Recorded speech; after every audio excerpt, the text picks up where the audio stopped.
Good morning. Greetings from Cornell University in New York. I'm absolutely delighted that the Tata-Cornell Institute is co-sponsoring the ISAE conference this year. The Tata-Cornell Institute is a standalone research institute that's been set up at Cornell University. And our goal is to address the problems of malnutrition in developing countries with a particular focus on India. Today we have a group of 18 PhD students and 4 postdoctoral fellows working within this institute. All of our students spend a year in India, and we do field work across the country. We now have field locations in Gujarat, in UP, in Bihar, in Orissa, and also in Telangana. And in each of these areas, our students work together with local partners, local universities, the NGO community, etc., in trying to look at the persistent problem of malnutrition in India. Why we focused on India? We focus on India because we see India as a unique opportunity for understanding some of the problems of global malnutrition. India is a rapidly growing economy. It's called an emerging economy. There's a rapid growth in middle-class populations, urban populations. Yet, India continues to have very high levels of rural poverty and very high levels of malnutrition.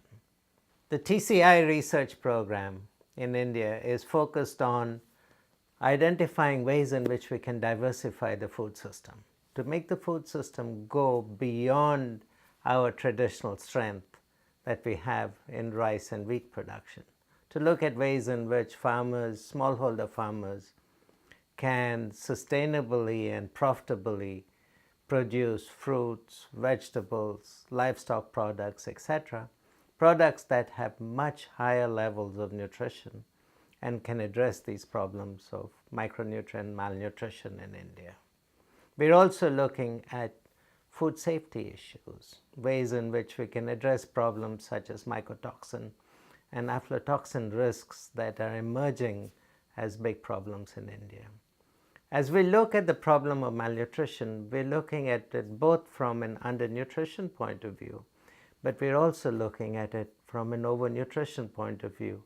The problem of overnutrition and obesity are beginning to emerge, and they can become much bigger issues as we look ahead.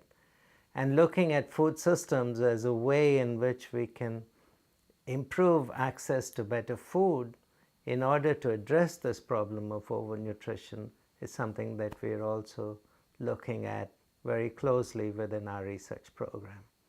Our research program looks at technologies, but we also look at policies. We look at agriculture policies that can promote a more diversified food system, agriculture policies that go beyond the current rice and wheat centric nature of these policies. We're also looking at policies that can enhance farmer access to markets for fresh fruit, fresh vegetables, fruit, livestock products, etc. Reducing transactions costs for farmers to access these value chains for these products, especially value chains that connect in to urban supermarkets, etc. We're, in addition to focusing on agriculture and food systems, we believe that a big change in nutritional status of populations will come through behavior changes themselves at the household level and at the individual level. We're looking at opportunities for improving consumer behavior, diet change behavior, and looking at new techniques such as ICTs for creating that behavior change that happens. Finally, we've taken a cross-sectoral approach to addressing the problem of malnutrition. We believe that investments in food and agriculture by themselves are not enough to address the problem of malnutrition. We need to be looking at access to clean drinking water, access to better sanitation facilities, etc. And this cross-sectoral cohesion is something that's absolutely crucial as India tries to address the problem of persistent malnutrition.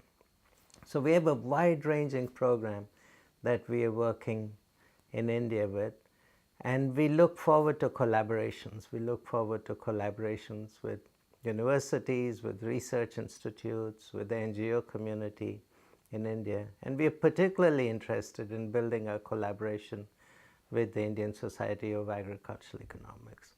I look forward to continuing to work with you through the future and hopefully be participating personally in a future meeting. Finally, I'd like to say that I'm really delighted that India will be hosting the next meeting of the International Association of Agricultural Economics.